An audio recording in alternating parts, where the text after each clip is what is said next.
Hey guys, welcome back to the channel. This is Cade, and for today's discussion, we are going to be covering the Blade trilogy. And today I have two returning guests. Today I'm joined by my dad, Rich, and my friend Max. Dad, thanks for being here. Welcome back. Glad to be here. Max, thanks for being here. Thanks for having me on again. So, with the Blade trilogy, specifically with the character of Blade, Dad, I wanted to get your opinion on this first. So, you're obviously a really big fan of the character of Blade. I think you mentioned to me before he might be your favorite superhero of all time. And I'm curious for you personally, what is it that you enjoy so much about the character, and what's your relationship with the trilogy as a whole? My favorite part about him is like his struggle with the fact that he is what he is trying to kill and keep in check. And I think I love his constant struggle and balance with that. And I don't know, it's the part that it's the most interesting part about the character. Yeah, I agree with you. And Max, before we get into each movie, I'm curious. You had said that this was your first time watching the trilogy. What was your experience like? Are you a fan of the character of Blade? And what was it like to finally get into these movies for the first time? I know that Blade kind of legacy. I mean, it's Marvel started in Marvel Comics, but I know that the Blade you see now is the Wesley Snipes Blade that Marvel adapted because it was so iconic. But he did not look like that in his original appearances. He looked completely different. He had like a green jumpsuit and an afro, and I think he had a mask. He looked very different, the first version of Blade. And then when they adapted it, when his movie adaptation came out, it changed his look entirely, and that's Blade now. It was interesting kind of seeing this first adaptation of a superhero trilogy. And, it was kind of from those days where making superhero movies weren't that popular. So they were going with someone really niche in the comic book scene. So Blade was the choice. And also it was 90s when it started. And vampires, I feel like, were a big craze from 90s to early 2000s. So, it was a very interesting, like it's a product of what was popular at the time while also trying something new with adapting a comic book. Yeah, I agree. And I think one of the best things about the entire trilogy is definitely Wesley Snipes. I think that he perfectly captures what's great about the character. He's cool, he's intimidating, he's mysterious. The cool thing is, at times, he's kind of comedic, but it never feels forced or anything, which I appreciate. I think it's definitely a fun character to follow. And Dad, kind of like what you were talking about, how he's half what he hates most. It's a great concept, for a vampire hunter and definitely for a character. And I think something that Wesley Snipes captures really well is I think he's really good at capturing Blade's pain, because there are times throughout the trilogy where you can just see the pain that he's in, that he's half the thing that he hates most. So I think that's something that he also captures really well with his performance. Yeah, he does a really good job with it, and it's that he's that in that constant struggle with it. And when you joked and was talking about the one-liners are hilarious. It's one of the things that it breaks the doom and gloom that you're surrounded by with all of it. His little quips and his one-liners and all that kind of stuff. It breaks up the dreariness. I think that it's a pretty iconic role from Wesley Snipes. At some points, I felt like he was missing a part of, I would say, a little bit of a personality. Sometimes I felt like he was being, at some points, a little bit too mysterious, where I was a detractor. As cool as the character as Blade was and how Wesley Snipes played him, sometimes to me, like with his slow movements, is he trying to do the Terminator right now? He looks really slowly to the left and to the right, but he does like move with purpose, which I appreciate. Like every action is calculated, but a part of me when I was watching Blade was they were like, that'll be really, really mysterious when it was being directed, and I felt like it detracted a little from the story because he had to be such a cool, mysterious badass. We kind of lost out on getting to know him a little bit better than we could have. So that was, I think, it's a double-edged sword for that character in that movie, at least in the first one, because I think the second one brings out his personality a lot better with the one-liners and his comedic timing.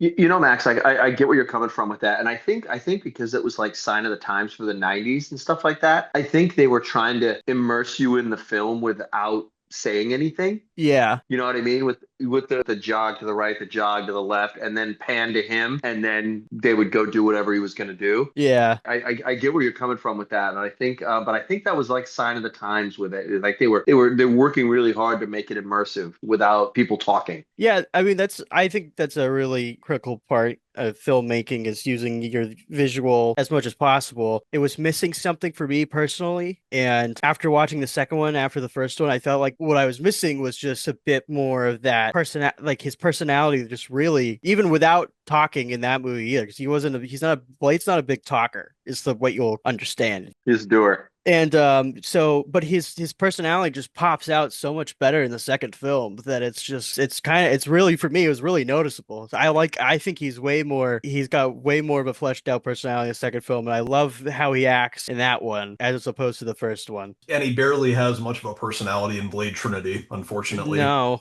But getting into the trilogy in general, to start off, we have Blade from 1998. One thing I always appreciate about this movie and all three films, kind of like what you were saying earlier, Max, how big vampire movies were back then. I think Blade and the trilogy as a whole, but especially with this one, I like how it works not just as a superhero movie. I really like it when superhero films are more than just that. If you look at some of the other films like Logan, I think Logan also works really well as a modern day Western. Or when you have something like The Dark Knight also works really well as this sort of contemporary crime epic. And with Blade, it works really well as a superhero film, and it also works really well as a vampire film. It works really well as an action movie. It works so well with all these different genres. So that's one thing I appreciate most about it. I think if there's one thing to credit the whole trilogy for, they have the vampire mythos down pretty well, and they make it a lot more interesting than I think a lot of other vampire films try to make it.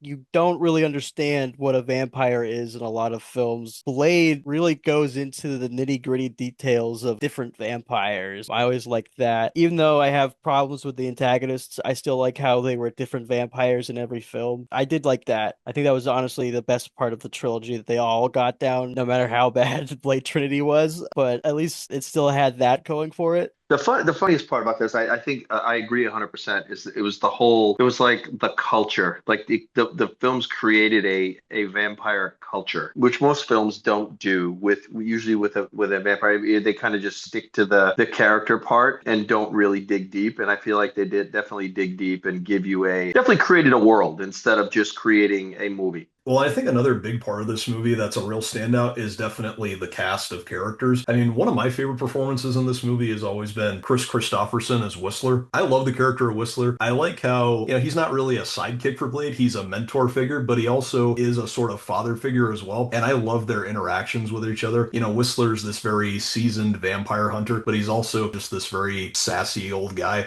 And it's kind of a fun interaction to see with Blade. So that's definitely one of my favorite elements of the movie. Whistler as a character. I also actually really like Karen in this movie. She's not really an experienced vampire hunter like Whistler and Blade are, but she's still able to help, due to her background as a hematologist and how she's eventually able to create that cure. Yeah, I think that for the most part, the characters in this are pretty good. I liked Deacon Frost. I really like his character. He definitely stole the show every time he was on screen. Also, he ends up being the subject of the most iconic Blade one-liner, which was it some motherfuckers always try ice skating uphill, which caught me so off guard that he's Blade, I think throughout that movie was not trying to be funny and then hits you with that at the end. And you're like, what? But I like Deacon Frost a lot. Whistler, I thought was interesting that he did have like a purpose for being there, and he is there because vampires killed his family. Which unfortunately Blade Trinity retcons. Yeah, very odd. And then Karen, I don't know, they set her up so well. And I just feel like the movie doesn't do as much as it could with Karen. She kind of gets pushed to the side a lot, and then you never see her again after this movie. So I was just kind of like, oh, all right. Karen was a bit of a letdown for me story-wise. First one, I loved it. I thought it was good, and I'm a runtime person. I'm very much a runtime person, and I feel like her character probably didn't get expounded on was mostly because of runtime, because you didn't have the time to dig deep and do a bunch of character development on that, especially in an origin movie. I mean, I guess when you're doing the first one, I think it's hard to draw that line of how deep do you go and still keep the movie, going. And I think with the character of Deacon Frost, kind of like you were saying, Max, I think that Steven Dorff is really good in the role. I think he brought a lot of, like you said, personality to the character. He's charismatic at times, but he's also very sadistic, and he almost has this kind of animalistic side to him that's kind of fun. With that being said, I think Frost as a character is not really that interesting or that deep. His goal at the end to resurrect the blood god and to take over the world. I mean, it's effective, sure, but it's kind of one of those been there, done that a million times type of things, and it doesn't really feel that deep of motivation. I was gonna say I agree with you there. that as much as I think Deacon Frost was a cool antagonist, he does fall off in quality toward the end of the film. And that was kind of like, yeah, his blood god, like you were saying earlier, his blood god thing is such a, like I would say, cliche of a bad guy summoning something so big and powerful. And as much as I liked his character, he does indeed kind of eventually he gets a little old, even for me who liked his character. What about you, Dad? No, I thought he was hilarious. So that's, that was he was basically the comedy relief of the whole movie. Yeah, and I think a big problem is, Max, I don't know if this was an issue for you, but I think one problem is a lot of his other vampire henchmen, like his blonde girlfriend Mercury and his right-hand guy Quinn, they kind of feel like the same person. They're also very sadistic and animalistic, and I think they don't differentiate most of the villains that well in this movie. I think, see, the girlfriend hardly in the movie, so she doesn't really leave that much of an impression for me. Quinn's the guy that Blade keeps messing with, I will say. He like tortures that guy, and throughout the film, he's like the butt of the joke. Cut his arm off. He burns him. He cuts his arm off, he gets his arm back, and he cuts the other arm off. Like Quinn is essentially he's the vampire slapstick humor. He'd be on the Vampire The Two whipping boy. Stooges. Yeah, Quinn was a good, memorable character. Just the guy that they were absolutely making sure he had the worst time of being a vampire. So when they finally got him, I think I was like, I don't know about him, but I would be so relieved. I wouldn't want to be a vampire anymore if I kept going through that. I will say this though, Max. I think there's one element to the story of this movie that I've always found very effective, and that's when we find out that Blade's mother, well, not technically alive, but she's actually been a vampire the entire time. When we see Blade head off to finally take down Frost and he finds his mother there, we find out, oh yeah, she's actually just been a vampire the whole time and how she actually helps Frost with everything. I think it's actually a pretty effective twist because the first time I watched this, I was convinced that she was just gone. I didn't expect her to come back as a vampire. And I do like the fact that she doesn't redeem herself at the end because I think that would have felt a little rushed and kind of cheap. So I like the idea that Blade, takes her out at the end and frees her from being a vampire. So yeah, it's an element of the story that I think has always worked pretty well. It's a very comic book plot twist. You read comic books, stuff like that happens all the time, especially with such little notice and such little time spent on it. When I watched that, I was like, I don't know what to think about that, but as someone who's read comic books, that stuff happens all the time where like a character will come back for like 5 panels and then die in panel 6. And I felt like that was the most reminiscent of a comic book scene in that movie. And yeah, I thought that was an interesting twist. I don't know really where I sat on it. I think I just was like, yeah, there's no way Blade lets his mom be a vampire. They pretty much established that I don't think he can't like he would not let that sit. And I think they justify it pretty well by making her a vampire purist. Oh, you need to be a vampire. Like the whole world needs to embrace us instead of kill me, Blade. They turned me into a monster. I like the evil mom route. Like again, I think if she just automatically switched sides, I think it would have felt just a little out of the blue. It would have been weak. It would have been a weak. Yeah, yeah. To me, it would have just opened up a plot hole if she hated being a vampire or like wanted to switch sides. She didn't seek Blade out that entire time. She would have just sat there being like, I'm okay with this. He's got this. Yeah, and another part of this movie that I think holds up really well is definitely the action. Dad, you and I talked about this when we did our favorite 90s movies action episode. I think the action and the fight choreography in this movie is pretty well executed, and I think a big part of that is because, like we talked about before, a significant portion of it is practical and it's actual stunt work, which is what I prefer. I prefer that over the fights that are CGI all the time. I think it brings a lot more authenticity to the fights and everything. So I think that that's always something that's held up pretty well. Well, it made it so that it didn't look choreographed. That's the thing is when you're, a legit martial artist, it's gonna not look like you're dancing and actually look like you're fighting. That's the piece of that was so good about it is the fight scenes are fantastic. Even the goofy one at the end with Dorf after he's the blood god. The sword fight. Yeah, I mean that whole, him running around and hitting him from the back and all those weird angles and everything. But the actual, the hand-to-hand combat was fantastic. My dad was always a fan of like the Bruce Lee movies, and my dad saw Blade. He was like, "Oh yeah, I really remember liking that movie." And then I was watching, I was like, I can see why my dad likes it because the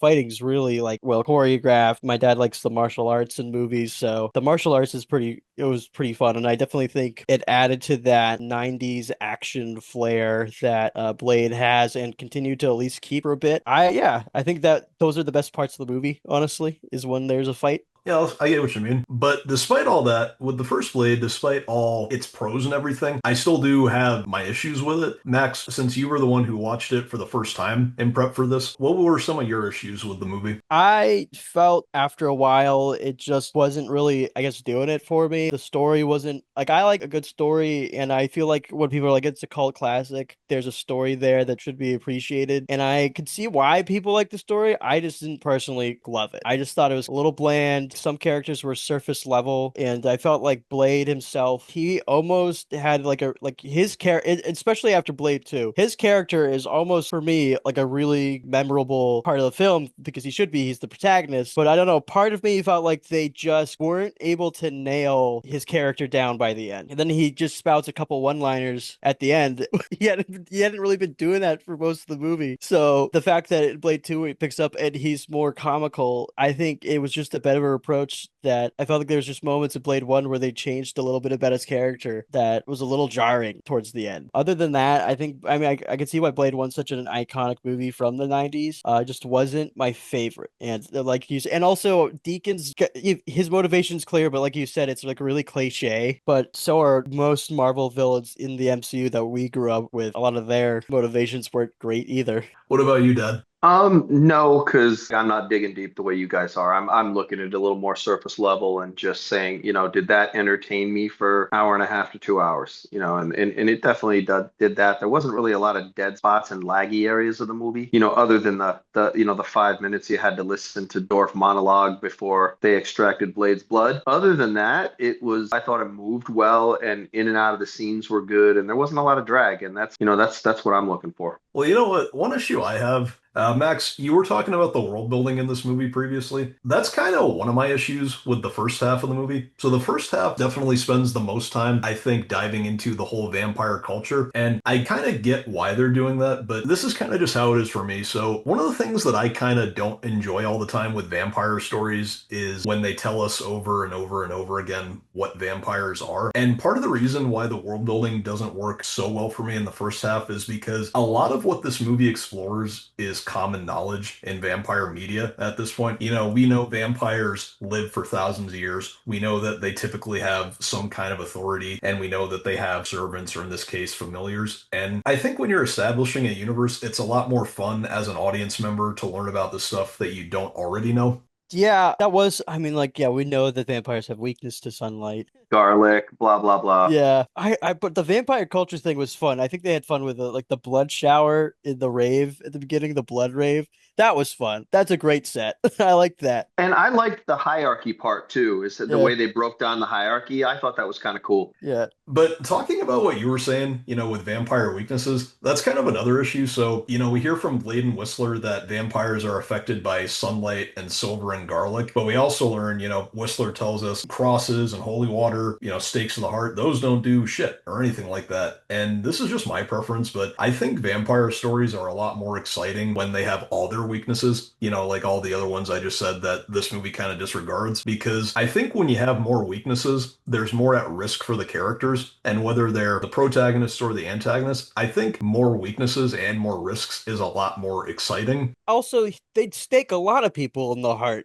They just made them silver, which like if anyone gets stabbed in the heart with anything, they die. But I just thought stakes in the heart don't do shit. You Blade just staked someone in the heart earlier, and they burned away and turned into a skeleton. I think they do work actually. I know it's silver, but it was It's weird though, because I thought that it was doing the thing to kind of say, hey, here's what's true and here's what's not true, as far as that goes. Because sometimes with a lot of things, as stories age, sometimes people embellish and the story gets bigger. So I thought yeah. that was their way of basically saying, hey, look, here's the real stuff.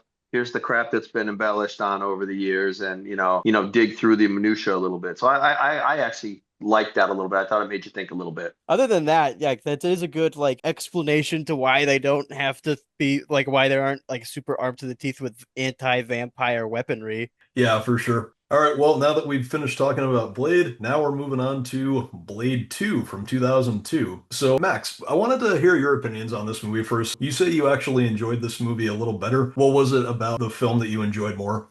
I think Guillermo del Toro's Blade 2 is really fun because I like the suicide mission type story arc, and I like that. I don't know, they're zombie vampires, but they were zombie vampires in my head. The Reaper strain. Yeah, the Reaper strain. That was really cool. And I think that played with the mortality of the vampire in a really interesting way, which I hadn't really seen before. And I think I overall enjoyed this. It felt like a vampire adventure, if that makes sense. Something that you'd never know would have happened in real life, but you could believe that happened, that Blade stopped it. Like a guy with the ability to convert people into these zombie, mindless vampires and slowly building an army of vampires in the sewer. And then he went down there with some other vampires to stop it. Everyone but Blade makes it out. I had a lot of fun with it.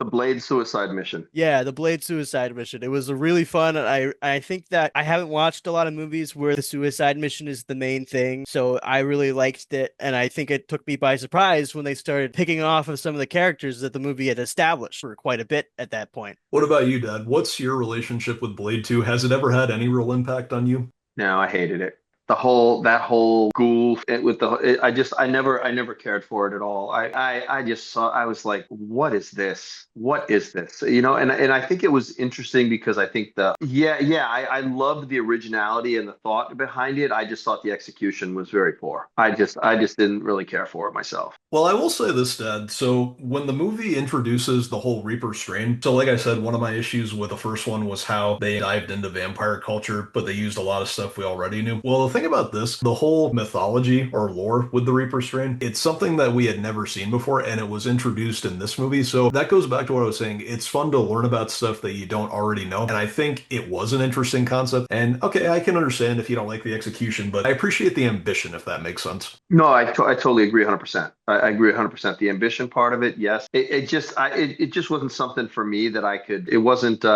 pulling me in. Interestingly enough, the initial concept for the Reapers was actually kind of different. In the original script written by David Goyer, who wrote all three films, the Reapers were actually depicted as more of shape-shifting vampires. They could basically morph into any form that they needed to extract the blood from their victims. But that concept got retooled by the director Guillermo del Toro, and that's when we got the final product. And with that in mind, do you think that concept would have been a little better? No, I like the zombie vampires the way Guillermo del Toro did it, especially for him. I prefer a Guillermo del Toro movie to have a bit of Guillermo del Toro's touch in it, and I like that better. I think the shape shifting thing would have been interesting, but I think that as far as the movie used them, I like they were freakier, terrifying. I never really thought of the concept of like if you get bit by a zombie in horror media, you turn into a zombie. But what if something is hunts a vampire and bites them? What do they turn into? And I like that. So it was really cool idea. And it's cool that they're hunting the regular vampires. That's a really cool concept, too. Yeah. One of my favorite elements of this movie, I love the fact that Blade is forced to work with the Blood Pack to hunt down the Reapers. The reason I like that is because we know how much Blade hates vampires and how much he hates being half a vampire and everything. And I like how this sequel creates this new conflict for Blade by forcing him to work with the thing that he hates more than anything. I think it creates a really interesting and kind of fun dynamic between him and the members of the Blood Pack. I actually really like his rivalry with Ron Perlman's character, Reinhardt. The whole movie, all they want to do is just take each other out, and it's a fun dynamic to see. Or even with Whistler, when he's interacting with him, he just always talks shit to everyone, Reinhardt and Chupa and all the other Blood Pack members. So yeah, it was a fun dynamic to see Blade have to work with vampires despite how much he hates them. So that's an element that I enjoy.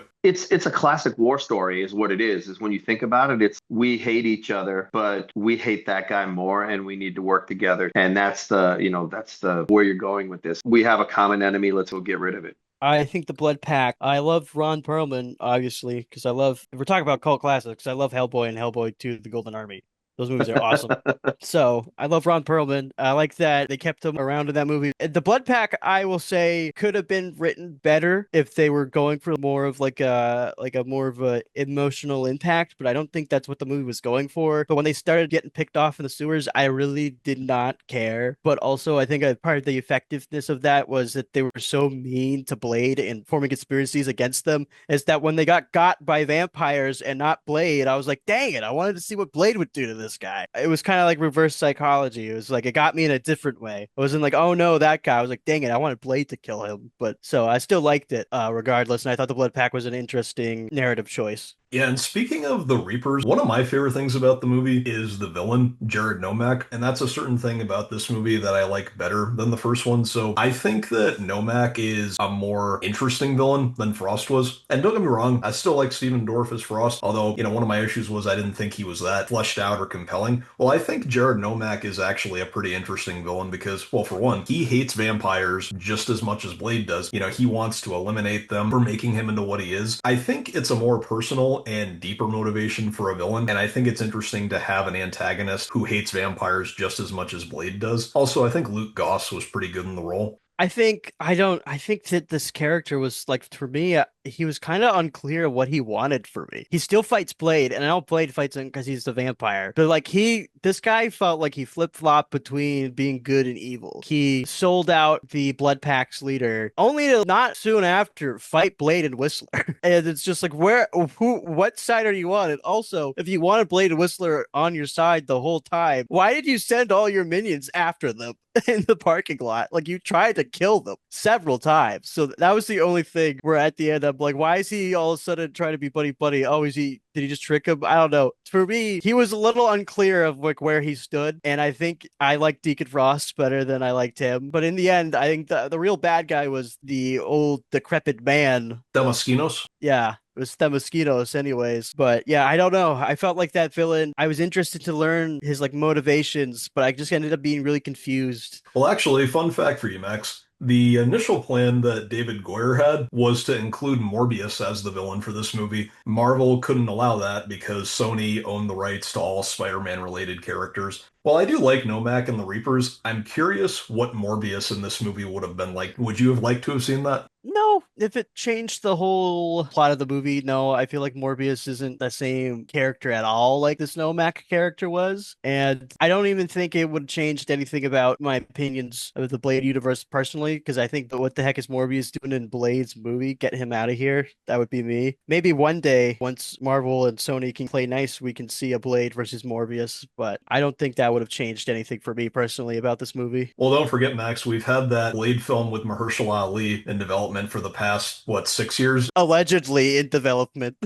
I don't even know if we're ever going to get it, honestly. Yeah, last I heard, Mahershala Ali was like, "Tell them to call me." Well, and Max, I'm curious for you personally. One of the things, that we said was great was the fight choreography and the action in the first one. Was that something that you felt carried on into this movie really well? Yeah, when it was there, I think it was. When it wasn't CGI? Yeah, when it was there. But I felt like in the sewers, well, that was a really intense scene and I did enjoy it. It was just a lot of guys exploding. They were throwing those grenades around. There was like a great moment where he threw like a flashbang and all the vampires jump out of the water and he spins around with his sword and cuts them all in half. I like that. But yeah, the one of the letdowns of Blade 2 is there's not as much kung fu as a Blade movie should have. Which is kind of surprising because the fight choreography in this movie was done by Donnie Yen, who's also an actor in the movie too. Yes, Donnie Yen. I love Donnie Yen's in Rogue One. He's my favorite character in Rogue One, True and Way. Well, and also, if we're getting into, the things that we feel were kind of letdowns with this movie, here's one thing I've always had an issue with. It's how it handles the resurrection of the character of Whistler. I still like Whistler's character. I like Chris Christopherson in the role. He's great, and it's cool to see him back, but I think the way that they brought him back is kind of cheap because we saw him die at the end of the first movie after he gets bitten by the vampires and he shoots himself. And then we find out in the opening of this movie, in the narration for Blade, he's actually still alive. He was just turned and the other vampires kidnapped him and he's just been in their hands for the past 2 years. So part of the reason that this is an issue for me is, well, one, I think it really takes away the emotional weight of his death scene at the end of the first movie, which I think was executed pretty well.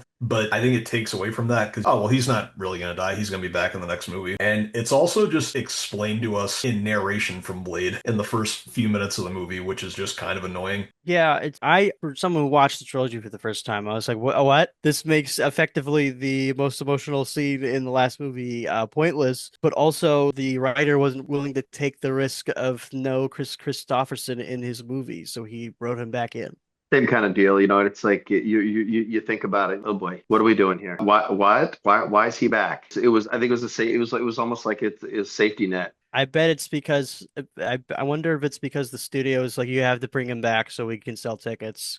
But another issue with this movie, something I've been mixed on, I've always been mixed on the relationship between Blade and Nyssa. Now, on one hand, I like the idea of Blade developing this attachment to another vampire because I think it shows that, again, he hates vampires more than anything. And for him to see the, I guess, humanity in another vampire, that's an interesting concept. Interesting to explore, but at the same time, they don't have the best chemistry in the world, I don't think. And I think their romance, if you want to call it that, feels kind of rushed and kind of pushed at times. And it could have been handled a little better if we had just a little more runtime. So yeah, it's an element of the movie that I've always been kind of mixed on. I would say I go one further. It's almost non-existent in the movie. And the fact that he gets so like emotionally torn up when she dies at the end, even though she is a vampire. I guess it shows how Blade might change as a character or develop as a character that he doesn't want. She was a good vampire. So he's sad that she's gone and then he felt something for her. But in my opinion, the film wasn't edited or in a way that really showed anything happening between them other than like a few longing gazes. Or even that one scene when Blade's using his serum and they're talking about how she's a pureblood, she was born a vampire, she made peace with what she was a long time ago, unlike him, all that. Again, interesting idea, to have him bonding with another vampire, but it's not executed perfectly well. No, I don't know. To me, it was just like I guess they needed it in there because at the end they probably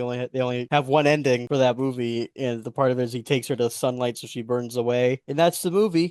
And I genuinely don't think it's probably the weakest link in the narrative is that moment where you're just like, okay, really sad about his vampire girlfriend. I really think she could have just been another ally like Karen was. I don't think you needed to push a romance subplot. It could have just been him forming an attachment to another vampire without them having to be into each other. Yeah. Yeah, but it's way cooler if they're into each other. Yeah, fair enough, Dad. Well, I think that wraps up everything with Blade 2. Now we are getting into the most infamous movie in the entire trilogy, and that is Blade Trinity from 2004. So to start off, Dad, what's your relationship with this movie? I try to forget that it was ever made. Fair enough. Max, what was it like for you watching this movie for the first time? Blade Trinity is certainly a movie you can watch if you want, but I don't know. Blade Trinity feels, let's do Blade 1 again. No, wait, let's do Blade 2. No, wait, let's do Blade 1. No, wait. And then they can't, and that's the whole movie. You know what, Max? One of the things that gets talked about most with this movie is definitely what a nightmare the production was. And Dad, are you familiar with this?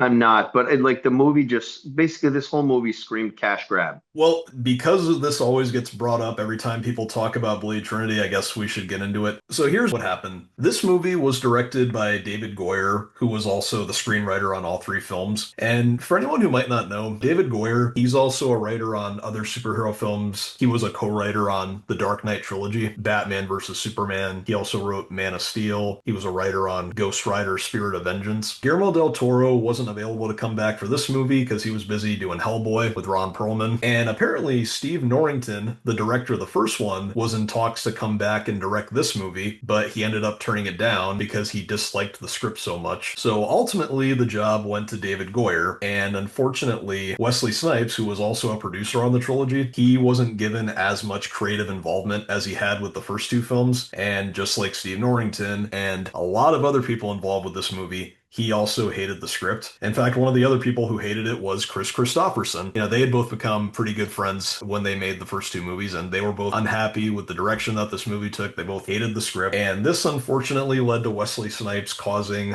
a lot of difficulties during production. He frequently clashed with David Goyer and reached a point where he only started communicating with him through post-it notes. He would only be referred to as Blade on set. He spent a lot of time in his trailer getting high, and he also refused to film a lot of his own scenes, so the team was forced to use his stunt double for a lot of these scenes. And there are certain moments throughout the movie where you can tell it's not Wesley Snipes. When you see him interacting with some of the Night Stalkers, like, oh, yep, you can see it's his stunt double because they're filming from behind. Or even in some scenes where he's running through the streets, you can tell it's not Wesley Snipes. It's the stunt double. He went full Steven Seagal. Yes. And it gets worse. After the movie came out in theaters, Wesley Snipes ended up suing the studio, claiming that they violated his contract by diluting his role, which definitely happened, and also denying him the same creative input that he had on Blade 1 and 2. So, yeah, that was Blade Trinity. Wait, so they dilute his contract because he didn't show up to work? The reason that they shortened his role was because they were really trying to push Jessica Biel and Ryan Reynolds characters. Oh, They're trying to get a spin-off, right? Yep, they were trying to get a spinoff.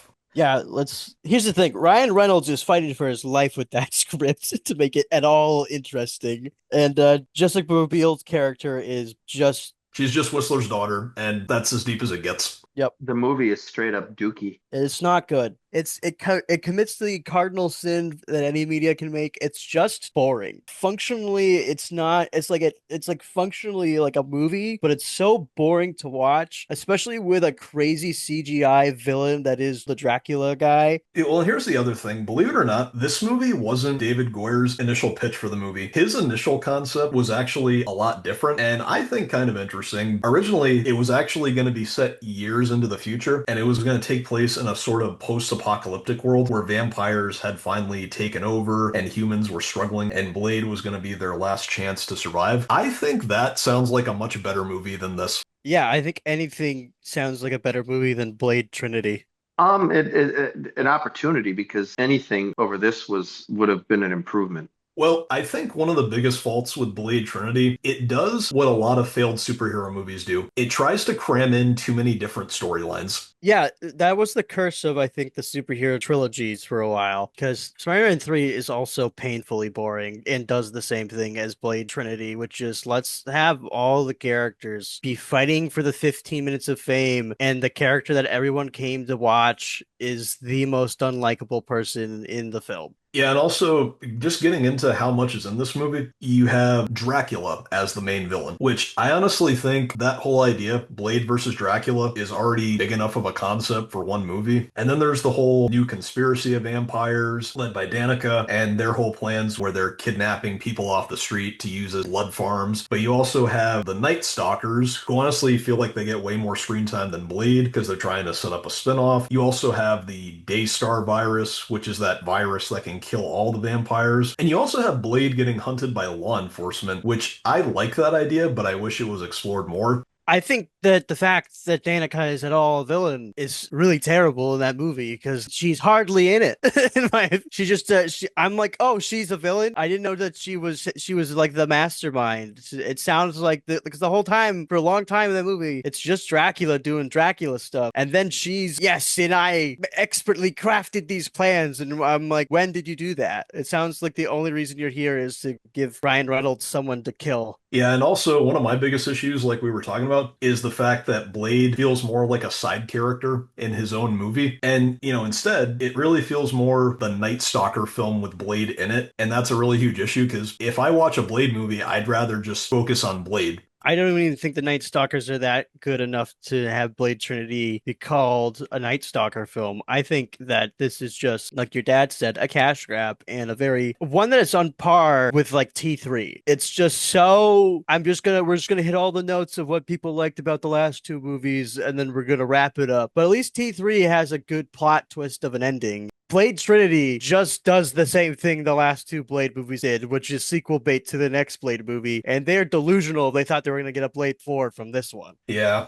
My problem with this was there were so many plots and subplots that nothing got finished. I wonder how much of this movie was actually sitting on the cutting room floor, because there was so much going on and nothing really got explained. A lot of times when they throw a bunch of things at you in a movie like that, they'll try to tie up the loose ends at the end. They really didn't do that. And it just was all, the movie was all over the place. And like I said, I wonder how much, is basically laying on the cutting room floor all scrapped out because you couldn't, because again, runtime, give me your money. Next. Well, and also talking about the Night Stalkers specifically, the plan to set up a spinoff. Okay, I get what they're going for, but you shouldn't make them more of the focus than Blade himself. I mean, if you're gonna do a spinoff, then just do a spinoff. You don't need to shove them into the story and make them more of the heroes than Blade himself. And also, Abigail Whistler and Hannibal King, I didn't find them very interesting. I think, again, Abigail Whistler, she's just Whistler's daughter, and she likes to listen to music when she fights people.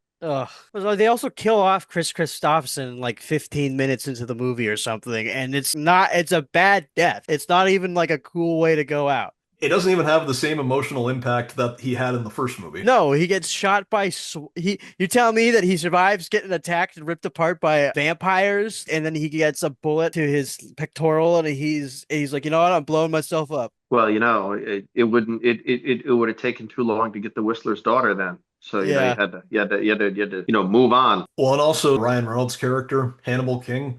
So I like Ryan Reynolds. I think he's hilarious. But I gotta say, they tried to make him funny in this movie, and it just really didn't work because every line just feels so forced and unfunny. Like there's that one scene where Blade is mocking their name, the Night Stalkers, and then he goes, "Oh well, we were gonna go with the Care Bears, but that was taken." it has like all right, if we look at back, rewind to Blade 2, like Blade's the idea of comedy in Blade 2 is established pretty early on because he does the motorcycle slide into the review mirror and he blows a kiss to himself and you're like, ha. And then in this one, Blade has no personality and is not being funny. And Ryan Reynolds is saying jokes that don't fit into a Blade movie at all, where like previously established, the comedy of Blade is him doing something funny physically or saying something like a really cheesy one-liner. We were gonna go with the Care Bears, but that was taken. Isn't funny ever. It wouldn't be funny in any movie.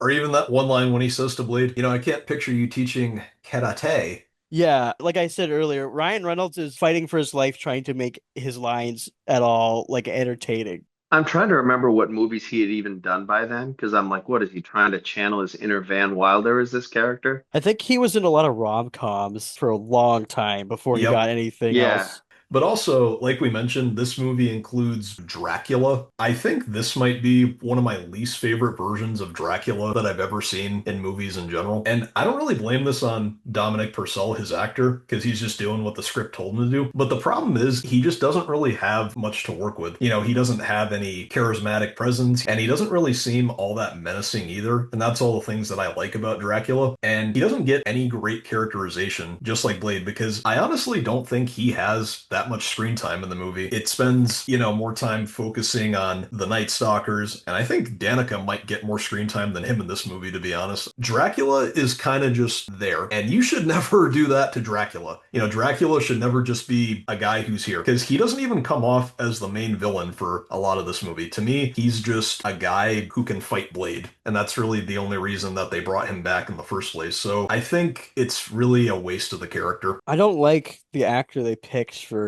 Dracula. Dracula should be. I don't like that he had like a buzz cut hair and like a styled beard. It looked weird. His like real form was like a demon king monster that looked like the Reaper strain. He was doing the thing that you mentioned earlier, the cut idea from Blade 2, where he was fighting people and then turning into them. And I realized why Guillermo del Toro changed that then, because that was really boring. It was just like he just showed up. They just used that so he could show up and kill the Night Stalkers. He does not use that power again after he kills the people he wants to kill. And then he doesn't at all use that and then he turns into the Vampire King demon at the end of the movie and dies very easily. Very easily. Like he goes down very easily, in my opinion. That fight scene does not last very long. So my problem with the whole deal is the movie felt like a video game where you have to go slog through all the guys to get to the boss at the end, and then it was the easiest fight, which should have been the hardest fight. That's it. Okay. Yeah, it was just, I agree. It's like a video game. He went through his own Sen's Fortress. He fought a bunch of million vampires that were more dangerous than the big bad himself. Also, they they do the zombie Pomeranian, the vampire Pomeranian. The That, vampire dogs, that's right. yeah, and they just fall off the top of the. And then Ryan Reynolds just flips them off. Yeah, I guess the one joke that is kind of funny is when the guy goes, "Where's my dog?" and he goes, "Have you tried the lobby?" That's all right. That was a little funny, but at that point, I think I was just ready for the movie to be over, so I just had accepted it was going to be stupid from here on a while ago. Well, and also, Max, getting back to what we were saying about Dracula. So we see Dracula walking through the streets, and then he goes into that store with all the vampire merchandise. And among the vampire products is Count Chocula cereal. And we see the guy at the counter eating the Count Chocula cereal. And then we see Dracula pick up the box of Count Chocula cereal so we can see it perfectly in frame. And then he tosses the guy out the window and kills the girl. Brought to you by Count Chocula cereal. Yeah, that scene, I think my I forgot about it until just now. That scene is atrocious. A vampire adult store that also sells Count Chocula because, of course, we need to sell the Count Chocula. Also, we have a sponsorship with Count Chocula for the movie. I didn't even know they had that much money to give us. But that wasn't the point. I think the point of the Count Chocula is you're making a joke and a mockery out of me. Yep. Yeah. You're basically taking, someone who's supposed to be scary and you've made him into a cartoon joke. Well, and also when Dracula shows up at the Night Stalker's base and he kills most of the members, he takes the form of Whistler, who died earlier in this movie, which the team knew about. So here's my question. Why did he attack the base as Whistler? What's the point? They already know that he's dead. And also, you're the strongest vampire in existence. Why don't you just attack the base as Dracula? Why do you have to shapeshift into Whistler? Also, here's another thing. Why did he take Hannibal King and Zoe, the little girl? Blade was already coming for you guys. I'm pretty sure Blade would have shown up even if you didn't take people. I think the Whistler thing, I think is a mockery. But my thing is that the Whistler thing doesn't make sense because unless he bit Whistler, and it was very clearly established as long as he bites the person, he can turn into them. But he did the one person he didn't bite, he turned into. So also, yeah, never saw him from as far as we know. Buried in a tomb for the entire series until this movie. Did he see a picture of Whistler? Can he just like look at a picture of someone and be like, "Ooh, I'm gonna be them now"? That didn't make sense. I guess motivation wise, if it did make sense, he's mocking the Night Stalkers. I mean, like, look, I'm your invincible leader, ha ha ha. But it falls apart when the movie's already established that his powers work by contact and he didn't make contact with that person. And also, yeah, I didn't think about that. Why did he need hostages? He took Ryan Reynolds because the person he was working with wanted her familiar back and he was her familiar, and that was like the deal they struck. I don't know why he took the girl. I guess it's just because he didn't want to kill a kid. That's the only idea I have for that. Yeah, and I think also one of the biggest flaws with this movie is the action, because one of our biggest pros with the first two was all the action and fight choreography. All of that, the quality of that just kind of gets turned down in this movie because for the most part, it just looks like the characters are slapping each other. Because it's not him. Yeah. The stunt double can't do the moves. Yeah, they're all just slap, slap, slap, or push, or knock down a little bit. None of the action from the first two movies is in this, and it's very noticeable. It's it's the action's pretty bad. When they first introduced Whistler's daughter in the subway, she's got the boot knife and the baby that says "F you" on it, and it sprays the teenager with vampire, and he goes, "Ah, garlic!" It's beyond cheesy. And then she's got that. I would say even for that time, the bowstring, her plasma bowstring it's so weird looking, in my opinion. Well, and you know what? I think this movie introduces an interesting idea that it doesn't fully utilize. Like we mentioned earlier, they developed this Daystar virus to wipe out all the vampires. And there's a moment where Ryan Reynolds' character, Hannibal, asks Blade, well, you know what? After we do this, what then? Have you ever asked yourself that? Have you ever thought about it? What will you do after we get rid of all the vampires? And I think that's kind of a good question to ask Blade because, he's a guy who spent his whole life, well, most of his life hunting down vampires, and that's all he's been taught how to do. It's all he knows how to do. It's an interesting idea to explore with his character, but the thing is, they only talk about it in that one scene. You never really see it explored. You don't see him really thinking about it. What would I do after that? Would I just keep fighting? Would I try to find a regular life? So it's an idea for Blade that I think wasn't explored well. It was kind of a missed opportunity to me. If Blade Trinity ended the Blade series, then yes. But clearly they were like, Blade's not going to end at this. People love it. People love Blade because Blade just takes off on a motorcycle at the end of Blade Trinity, and Ryan Reynolds goes, well, Blade continues to be Blade. So I guess the answer is that no, he doesn't think about it. There's always going to be a vampire to kill. I think that's probably what it was implying. All right, well, I think that wraps up everything we have to say about the Blade movies. Max, thank you so much for being here. Thank you for having me on. Dad, thanks for being here. Appreciate it. Thanks for having me. All right, guys, thanks again for listening. Don't forget to like and subscribe, and we will see you all again next time.